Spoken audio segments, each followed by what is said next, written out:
ఖమ్మం జిల్లా వైరాలోని ఏన్కూరు మండలంలో కాలనీ నాచారంలో దారుణం చోటు చేసుకుంది. ఓ భర్త తన భార్యను దారుణంగా హతమార్చాడు. పిల్లలను తనను వదిలి వెళ్లి వేరే వ్యక్తితో సహజీవనం చేస్తుందన్న కోపంతో భర్త రెచ్చిపోయాడు. గొడ్డలితో నరికి కసితీరా చంపాడు. వర్ధిని తల్లి రాధమ్మ ఫిర్యాదుతో ఏన్కూరు పోలీసులు కేసు నమోదు చేసి ప్రస్తుతం దర్యాప్తు చేస్తున్నారు.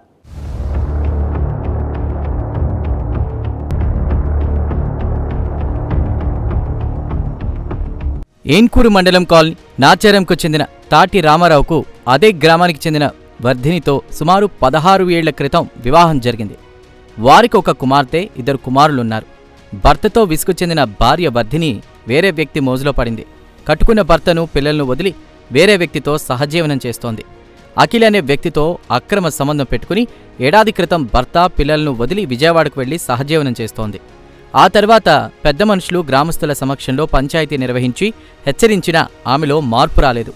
అఖిల్ మోజులో పడి తన కుటుంబాన్ని ఖాతరు చేయడమే మానేసింది. గత 6 నెలలుగా సత్తుపల్లి సమీపంలో అఖిల్తో సహజీవనం చేస్తోంది.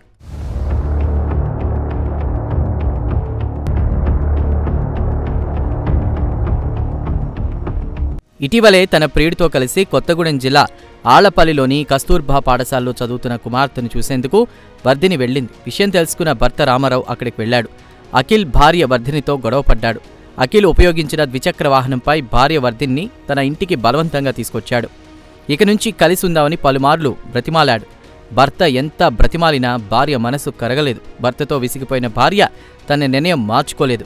ఆ రోజు రాత్రి వర్ధిని ఇంటి బయట పడుకుని నిద్రలోకి జారుకుంది. భార్య వర్ధినిపై కోపం పెంచుకున్న రామారావు ఇంటి ఆరుబయట నిద్రిస్తున్న వర్ధినిని గొడ్డలితో అత్యంత దారుణంగా నరికి చంపాడు.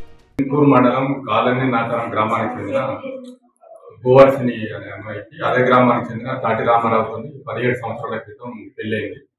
వీళ్ళకు 3 పిల్లలు.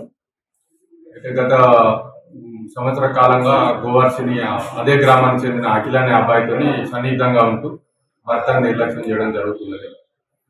ఈ విషయంలో ఒక 7-8 నెలల క్రితం ఆమె ఈ అఖిల్ అనే అబ్బాయిని తీసుకుని విజయవాడ వెళ్ళడం జరిగింది.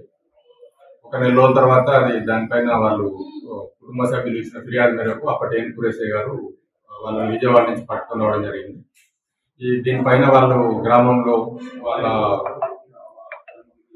కుల పెద్ద మనుషుల సమక్షంలో పంచాయతీ చేసుకోగా ఈ గోవర్సిని భర్తతో ఉండడానికి నిరాకరించి అదే అఖిల్ అనే అబ్బాయితో వెళ్ళిపోయి వాళ్ళిద్దరూ గత 6 నెలలుగా సత్పల్లిలో ఒక రూమ్ తీసుకుని ఉంటా ఉన్నారు.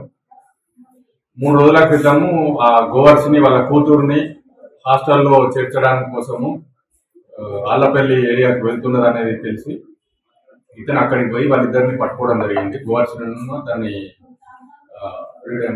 అఖిల్ పట్టుకొని వాళ్ళిద్దరిని ఇక్కడ తీసుకురావాలనే ప్రయత్నంలో అతను రామారావు అఖిల్ తప్పించుకొని పోవడం జరిగితే భార్యను తీసుకుని ఇతను వాళ్ళ ఇంటికి వచ్చినాడు. గత 2 రోజులుగా అతను వాళ్ళ భార్యకు నచ్చకపోవడానికి ప్రయత్నం చేస్తున్నాడని తెలిసింది. ఈరోజు ఉదయం వాళ్ళ కుల పెద్ద మనుషుల సమక్షంలో వాళ్ళు పంచాయతీ చేసుకోవాలని నిర్ణయించుకున్నారు.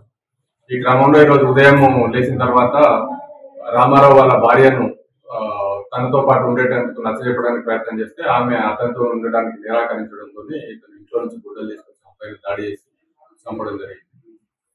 దీనిపైన గోవర్సిని వాళ్ళ అమ్మ ముక్తి రాధా అమ్మ ఇచ్చిన ఫిర్యాదు మేరకు ఏన్కూరు పోలీస్ స్టేషన్లో కేసు నమోదు చేయడం జరిగింది.